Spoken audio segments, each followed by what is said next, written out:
Sports Vibes. Thank you for vibing with me. The mighty Minnesota Vikings beat the Philadelphia Eagles 26-3. I understand it's preseason. Don't get me wrong. I loved every second of it though. I ain't gonna lie to y'all. I had the final score prediction for me was 103-3. So I was halfway right.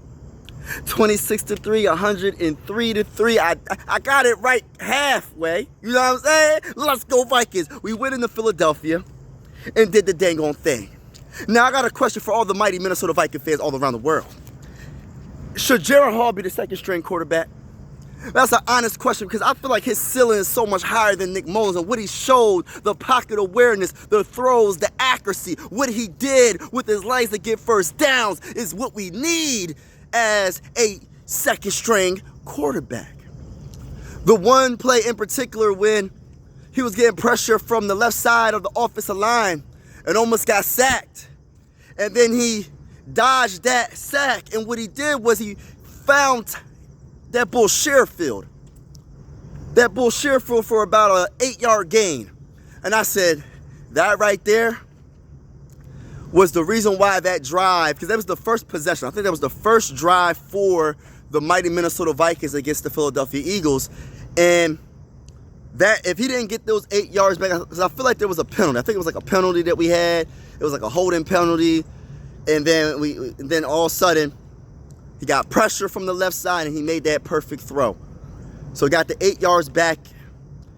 And that right there showed me that he has the confidence to make those plays, man. Because he could have easily went down, got sacked, or he could have threw it away. But he said, no, I'm going to make this dang on play. Nick Mullins, would he be able to do that? And I mean this in no disrespect to Nick Mullins. Nick Mullins is a solid backup quarterback. But like I said, just in case, and I'm just want to say just in case Sammy D goes down with an injury some point of this season, I just want to have the confidence in our quarterback that they can make those plays that you're like, yeah, that's my quarterback type plays. You know what I'm saying? Nick Mullins ain't going to do it. He's going to throw a lot of, I'll say, for yards. He'll throw a lot of passes for some yards, but he's going to throw a lot of passes for some INTs. And I'm just going by last season. Maybe he could be better and improve from last season. I don't know. I'm just going to be optimistic and say that, right? But what I'm going to say is Jaren Hall should be that guy. What was he at halftime? He was 15 of 21 for 162 yards and 2 touchdowns at halftime. He finished the game 17 of 25 for 189 yards and 2 touchdowns. The one pass to number 49, what is his name? Hall. He was wide open in the end zone. And I was like, yo, how did you not see him wide open? I'm talking about Jaren Hall right now, y'all. I said, man, dang, he got to make those type of throws. He got to get those touchdowns, those easy touchdowns. It don't get any easier than that. But then he made up for it and threw it right back to number 49, Hall, on the left side, and he ran in for a touchdown. So I like that. He went right back to him. He said, I got you the next play. That's what Jaren Hall said. I got you on the next play. Number 49, I got you. By the way, I ain't feeling number 49, the number, because I don't know the full history of the NFL, but I don't know any really good wide receivers that chose 49. It's a little different. I was like, who is number 49? But at the same time, it's always good to make your own, your own little thing, man. You can't just always pick numbers that other greats had. Like number 81 that we got, Lucky Jackson. You wearing one of the great, people can say what they want about that bull, Terrell Owens. He like my third favorite wide receiver of all time. I know people gonna be like, why are you saying that, Mike? Like real talk though, Terrell Owens is one of the best wide receivers. That's a fact. You can look at his stats, his production, all that. One of the best of all time, right? Lucky Jackson, you picked that number 81, right? You had a solid game. You could have had a great game. I think you missed 2 touchdowns, bro. You missed 2 touchdowns, I believe. All you had to do, you was right there. You made the catch and everything in the end zone. Perfect pass, I believe, from Jaren Hall. But the problem is you didn't have, what should I say, like foot awareness. You got to drag that dang on toe, bro. You had at least a foot and a half to drag your right foot and get that touchdown, but you didn't do it. And that's why you might not make the team. You had the best game out of all the wide receivers, I believe. I believe you led all the wide receivers in this game, right? But it's just like little stuff like that. You got to really, because you're like on the verge of not making a team or probably be on a team, maybe on the practice squad, who knows? But those are the type of plays you got to make. Now, let's get to Tristan Jackson real quick. This is just my opinion, y'all. This is the recap of my sports vibes about what I observed from this game against the Eagles, the finale preseason game. By the way, make sure you hit the like button, hit the subscribe button if you haven't already. I will be going live for every single Minnesota Viking game this season. It's definitely going down. Let's go Vikings. Skol to the bowl. Y'all know the vibes. But let's get to Tristan Jackson, number 8. The first touchdown pass was to him, Jaren Hall to Tristan Jackson. Now, let me say this. This is another question, y'all. Should Tristan Jackson, and I'm going to say this. Let me just put this out here. We know who wide receiver 1 is. We definitely know who wide receiver 2 is. Wide receiver 3 is like the biggest question mark, man. Like, I truly feel like Tristan Jackson could be very good, man. I know it's preseason. I don't even care. I really don't care. But I say that because people be like, why are you so hype about preseason? Preseason is just preseason. Man, these dudes is fighting for their jobs, they livelihoods. Some of these dudes is really going all out. You know what I'm saying? And this dude, every time the ball goes his way, he's making a play. He's making a play. So it's like, I don't know. He was like in, it looked like it was like double coverage, or I know he had at least 2 corners or a safety on him. And he made the play and got into the end zone, man. Nice throw, and it was a little bit behind. It was a little bit behind Tristan Jackson. He adjusted, caught the ball, and he got it. He knew what to do with it. He got into the end zone.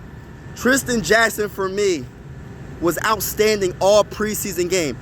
Another preseason game that I absolutely loved Tristan Jackson in was against the Browns. Against the Browns, that toe drag, that pass from Nick Mullins, that toe drag was spectacular, was excellent. That's what Lucky Jackson should have done in this game. Oh my goodness, if he would have did the toe drag, man, he could have really definitely got a spot on his roster. I truly believe that, because they was trying to give it to him, man. And he got the speed, he got the athleticism. I don't know how tall he is. He seemed taller, like at least 6'2", 6'3", or something like that. He just didn't do the toe drag. But, man, going back to Tristan Jackson, like, he just makes plays, man. He just makes plays. And you got to give the ball to your playmakers. I feel like in the regular season, this man is going, man, he's going to show off, man. He's definitely going to show off. Now, let's get to, what's another position group that, running back position. Myles Gaskin, McBride. McBride had a solid he was solid. But let's get to Myles Gaskin, especially on that first possession. Man, he was running hard. He was elusive. He was breaking tackles. Myles Gaskin, man, we got a crazy running back room, man. We really do. And this is what I love to see. Because once you get the run game established, Kevin O'Connell, I feel like he learned, once you get your running game established, everything flows from there. And Myles Gaskin definitely earned a spot on this roster. I don't know where he's going to be. I don't know if he's going to be running back 3. I don't know, but he better be on the team somewhere, somehow. Like, I think he had an excellent game. Myles Gaskin, shout out to you, my guy. Shout out to you. All right, what else? What's another group? It's another group. So that's all I really got to say about the offensive side of the ball, man, to keep it real with you. I just feel like overall, this team offensively did what they had to do to get the dub. I wanted to get this dub so bad. I ain't going to sit here and lie to y'all. I wanted this dub so bad. So bad, y'all. And we got the job done. But let's get to, man. Oh, one more thing.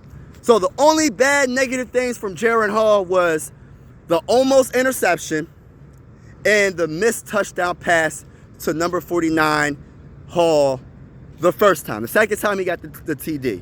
But other than that, bro, Luckily, there was a penalty because I was screaming. I was like, yo, hopefully the penalty is on the Eagles. And then it was. And I was like, yes, we needed that. But let's get to the defense side of the ball. Now, Lewis Cine. The biggest question for me. Where was you at all game, bruh? I was cheering for you. I said, yo, please do good against the Eagles. I'm cheering for you. I don't know how long he played in this game. And the reason why I say that, because I didn't see him. I did not see number 6 that much. I seen him make one tackle. I believe he had one solo tackle and one assist tackle. And that's all I seen. That's all I seen. Will Lewis Cine make the dang on team? I was so hyped after the first game against the Browns, I believe. Did the dang on thing. I said my prediction for the stats for this guy. I said he's gonna have a sack, an INT. He's gonna have like 10 tackles. He's gonna be all over the place. You know, I'm being optimistic, being as positive as possible, because I really want this man to be on the Minnesota Vikings for a long time and be a successful safety. But dang, man, like I don't remember him being on the football field. I just don't remember him being on the field. And that's a problem, because I watched the whole game. That's the bad part about it. So hopefully, do y'all think he's gonna make the team, y'all? Like, all jokes aside, I'm not even trying to be funny. Like, do y'all think he's gonna make the team? Will he be on the practice squad? Would he be released? Would he be traded? What the heck, bro? Like, I don't know. Another player I wanted to talk about is Dallas Gant. He had 7 tackles. He was all over the place, man. He was making his tackles, you know. Missed a couple of tackles, but overall, he had a solid game. Overall, let me just say this about the whole defense in general. We only allowed 3 points. So shout out to Brian Flores. Shout out to every defender that got on that field. Even though the stats might not say, like, there's certain players that really I wanted to shine more than others, like that bull Lewis Cine. I want to give a big shout out to Jay Ward. Jay Ward had 4 tackles. He had an INT. That's what I love to see, man. That's what I wanted to see. I love to see our young players make, oh, it's a little dark. Our young players get some dang on, when they get playing time, they produce some way, somehow. That's what we needed. That's what we needed from Jay Ward. Now let's get to Andre Carter. I believe he was the only player on this dang on team that got a sack. He had 2 sacks. Andre Carter the second, 2 sacks. He had 3 solo tackles, and he had 1 assist tackle. I like that, man. I just feel like I wanted more sacks in this game. I wanted some more pressure on the quarterbacks of the Eagles, but we did enough. You know what I mean? Even if you couldn't get to the quarterback, there was a few times that we batted the ball down when, what's his name, McKee? Or what the heck is Bull's name? Forgot his name. He threw the ball and it got batted down a couple of times. Who else that I thought was a standout player? That's about it on defense. Oh, players I wanted to see produce a lot more. Jaquelin Rory. Where was you at, bro? I was looking for him on the field. I believe he had like 1 tackle, man.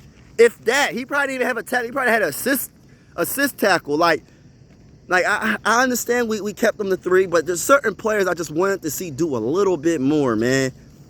Levi Rodriguez, he batted a couple of passes down. I believe he had 1 tackle. He didn't have no sacks, but I like what I've seen throughout the preseason overall from Levi Rodriguez.